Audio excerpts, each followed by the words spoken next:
आज की वीडियो में हम वेव नंबर के एक्सप्रेशन के बारे में पढ़ेंगे, उसको कैसे डराइव किया है और कुछ बोर थ्योरी के लिमिटेशंस के बारे में।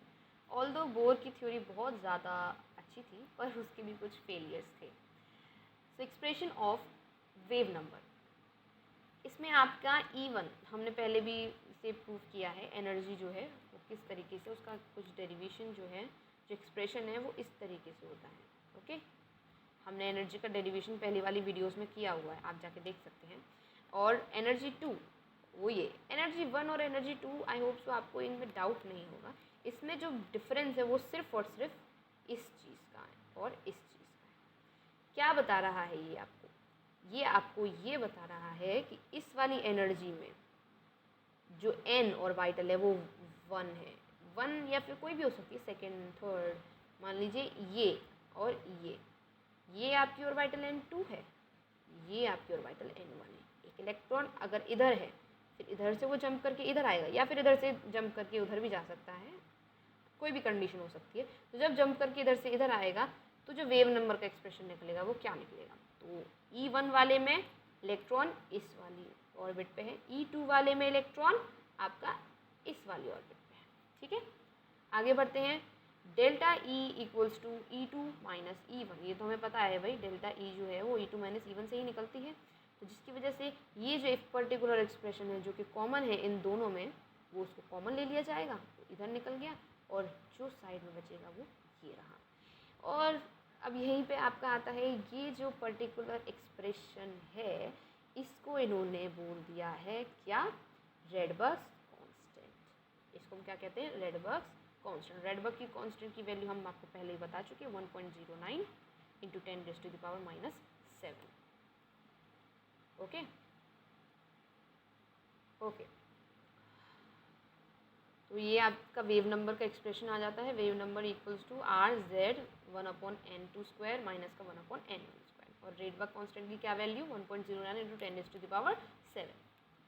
आगे बढ़ते हैं। The energy difference between the ground state of the hydrogen atom and the excited state. Excited state क्या होती है, एक्साइटेड स्टेट वो स्टेट होती है जो इलेक्ट्रॉन जंप करके जिस स्टेट पे जाता है उसको एक्साइटेड स्टेट कहते हैं।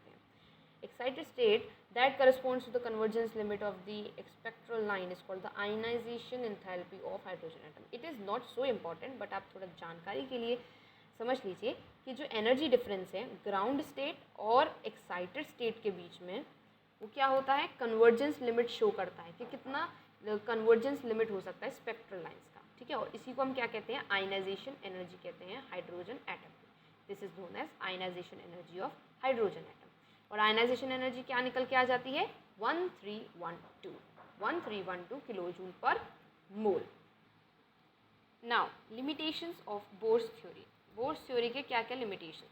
पहली limitation, according to Bohr theory angular momentum of electron can never be zero. उन्होंने कहा कि एंगुलर मोमेंटम जो है वो कभी भी जीरो नहीं हो सकता, बट बाद में ये प्रूफ होता है कि जो n इक्वल्स टू 1 स्टेट है, जो n इक्वल्स टू 1 ऑर्बिट है, वहाँ पर एंगुलर मोमेंटम जो है वो ज़ीरो हो जाता है। तो पहला उनका प्रूफ ये जो था लिमिटेशन रहा। फिर दूसरा लिमिटेशन जो हाइपरफाइन स्ट्रक्चर है, पहले आप समझ लीजिए हाइपरफाइन स्ट्रक्चर क्या होता है। स्पेक्ट्रल लाइंस का जो स्प्लिटिंग होती है एक एटॉमिक स्पेक्ट्रम में, उसको हम हाइपरफाइन स्ट्रक्चर कहते हैं। The splitting of spectral line in atomic spectrum is called hyperfine structure. अब जो हाइपरफाइन स्ट्रक्चर है हाइड्रोजन का, वो वेल एक्सप्लेन नहीं होता by the Bohr's theory. Third, bore theory के अकॉर्डिंग स्पेक्ट्रल लाइंस जो हैं उन्होंने एक सिंगल इलेक्ट्रॉन से तो बता दिया, एक सिंगल एटम में तो बता दिया हाइड्रोजन एटम में, पर उन्होंने मल्टी इलेक्ट्रॉन एटम्स के अंदर कैसे होता है स्पेक्ट्रा, वो बताने में कामयाब नहीं हुए। फिर आता है further, this theory does not explain how the molecules are form from the atoms. उन्होंने ये प्रूफ नहीं किया कि अगर ऐसा होता है तो फिर मॉलिक्यूल्स किस तरीके से बनते हैं, तो ये भी वेल डिफाइंड नहीं था। फिर उन्होंने कहा कि it does not recognize the wave property of electron. जो वेव प्रॉपर्टी, हमें पता है इलेक्ट्रॉन्स जो है वो ड्यूअल नेचर शो करते हैं, particle nature and wave nature. अब उन्होंने वेव नेचर तो बताया ही नहीं, उन्होंने सिर्फ पार्टिकल नेचर बताया। लास्ट लिमिटेशन है वो ये है, according to the Bohr's theory electron जो है वो एक ऐसी ऑर्बिट में मूव करते हैं जहाँ पर वो एनर्जी रेडिएट नहीं करते, और उस ऑर्बिट को स्टेशनरी स्टेट कहते हैं। बट उन्होंने उस ऑर्बिट का पाथ नहीं बताया, और उन्होंने ये भी नहीं बताया कि क्या पोजीशन रहती है और क्या वेलोसिटी रहती है इलेक्ट्रॉन की। तो वो ये सारी लिमिटेशंस जो थी वो बताना भूल गए। एक और बार फिर से रिवाइंड करा देते हैं। बोर्स थ्योरी के अकॉर्डिंग जो एंगुलर मोमेंटम था इलेक्ट्रॉन का वो कभी भी ज़ीरो नहीं हो सकता, but at n equals to 1 energy state angular momentum जो है वो ज़ीरो हो जाता है। हाइपर फाइन स्ट्रक्चर जो कि स्पेक्ट्रल लाइंस होता है इन द एटॉमिक स्पेक्ट्रम, वो वेल एक्सप्लेन नहीं होता by the Bohr's theory. Bohr's theory जो थी वो एक्सप्लेन नहीं कर पाई the spectra of multi electrons. फिर फर्दर बोर थ्योरी जो थी वो एक्सप्लेन नहीं कर पाई the formation of molecules from the atoms. Next कि वो रिकॉग्नाइज नहीं करती wave property of electrons. And the last one is कि according to the Bohr theory electron की जो स्टेशनरी स्टेट है उनका पाथ जो है वो वेल डिफाइंड नहीं है। And he also not talked about the position and the velocity of electron.